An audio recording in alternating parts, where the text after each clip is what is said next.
أعوذ بالله من الشيطان الرجيم بسم الله الرحمن الرحيم إن الحمد لله والصلاة والسلام على رسول الله أما بعد فأعوذ بالله من الشيطان الرجيم بسم الله الرحمن الرحيم সমস্ত প্রশংসা মহান রব্বুল আলামিনের জন্য, যিনি আমাদেরকে সুস্থ রেখে সফল রেখে আজকের এই ক্লাসে উপস্থিত হওয়ার জন্য তৌফিক দান করেছেন। সেজন্য সকলে শুকরিয়া আদায় করি আলহামদুলিল্লাহ।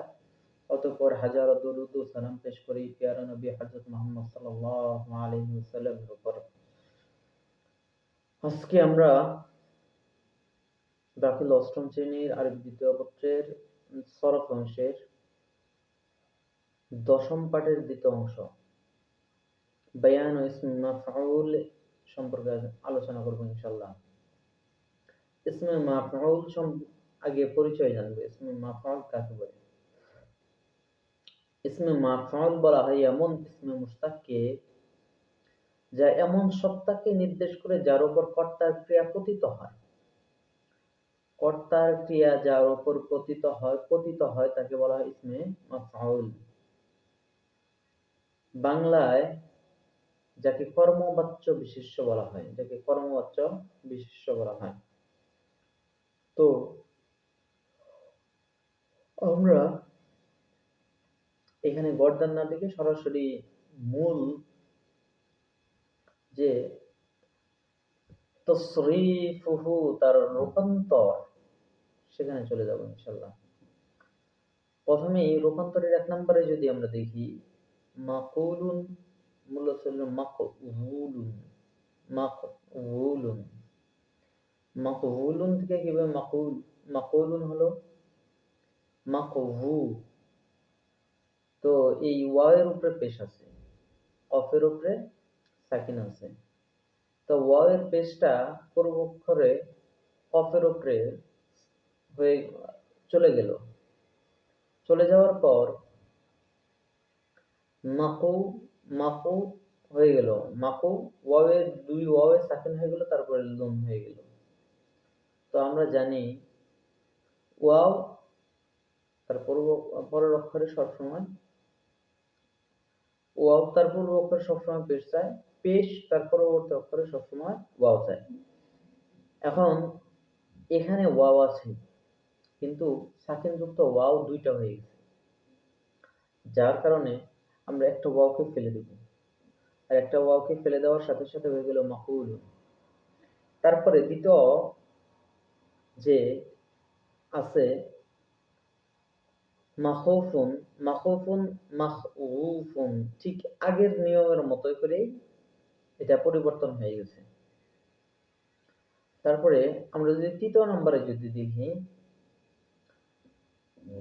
মাবিউন মূলত ছিল মাবিউন, মূলত কি ছিল মাবিউন।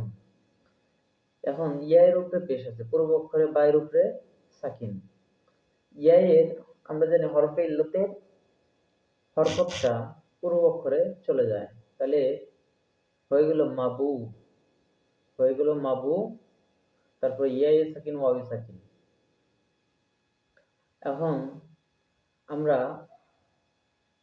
ওয়াওটাকে ফেলে দেব, কিন্তু এখন প্রশ্ন জানতে পারে এটা মনের ভিতর যে, যেহেতু পূর্ব অক্ষরে মাবু বাইরের উপরে পেশ হইল, তাহলে আমরা ওয়াওকে না রাইখা ইয়াকে রাইখা ওয়াওকে ফেলে দিলাম কেন? ওয়াওকে ফেলে দেব কেন? প্রশ্নটা এখানে রাখতে পারি।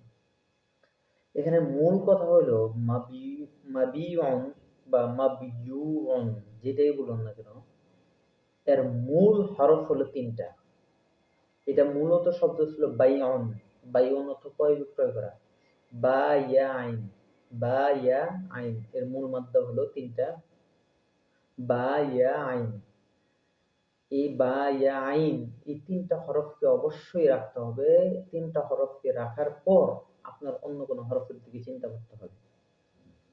তাহলে 3টা হরফ যদি রাখতে যাই, বা ইয়া আইন, এই 3টা আগে রাখতে হবে। তাহলে ইয়া এর উপরে সাকিন, ওয়াও এর উপরে সাকিন হয়েছে, 2টার উপরে সাকিন হয়েছে। তাহলে ইয়াতে কোনোভাবে ফালানো যাবে না, তাহলে ওয়াওকেই ফালাইতে হবে। এখন ওয়াওকে ফালাই দিলাম, তো এখন হয়ে গেল মাবু ইয়াই সাকিন তারপর উন এরকম হয়ে গেল। এখন তাহলে উচ্চারণ করা আবারও কঠিন হয়ে গেল। তখন করতে হবে ইয়ায়, আমরা জানি ইয়া সবসময় কি চাই, তার পূর্ব অক্ষরে জের চায়, তাই পেশটাকে জেরে পরিণত করে দিতে হবে। পেশটাকে জেরে পরিণত করে মাবিউন বানিয়ে দিতে হবে। তারপরে মারমিউন, মারমিউন মূলত ছিল মারমুয়ুন, মারমুয়ুন। এখন এই মারমুয়ুন কিভাবে পরিবর্তন হইল? আমরা জানি যদি কোনো শব্দে ওয়াও এবং ইয়া একসাথে আসে এবং তাদের মধ্যে প্রথমটি সাকিন হয়, যদি কোনো শব্দে ওয়াও এবং ইয়া একসাথে আসে এবং তাদের প্রথমটি সাকিন হয়, তবে ওয়াওটিকে ইয়া বানিয়ে ফেলতে হয়। ওয়াওটিকে কি বানিয়ে ফেলতে হয়? ইয়া বানিয়ে ফেলতে হয়। তাহলে ইয়া হয়ে গেল কয়টা? দুইটা। ইয়া হয়ে গেল কয়টা? দুইটা। ওয়াওটিকে ইয়া বানানোর পর সেখানে দুইটা ইয়া হয়ে গেল। এই দুটিকে একসাথে যুক্ত করে ইদগামে তাসদীদ দেওয়া হয়।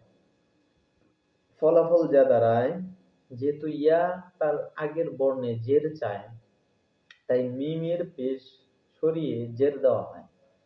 মিমের পেশ সরিয়ে কি দেওয়া হয়? জের দেওয়া হয়। ফলে হয়ে যায় মারমিউন। ফলে কি হয়ে যায়? মারমিউন। এভাবেই এখানে পরিবর্তনগুলো হয়েছে। আশা করি তোমরা সকলে সুন্দরভাবে বুঝতে পেরেছো। তো বেশি বেশি প্র্যাকটিস করো, ইনশাল্লাহ তোমরা অনায়াসে পারবে, বুঝতে পারবে ইনশাল্লাহ। এই আশা ব্যক্ত করে আজকের ক্লাস এখানেই শেষ করছি। আসসালামু আলাইকুম ওয়া রাহমাতুল্লাহি ওয়া বারাকাতুহু।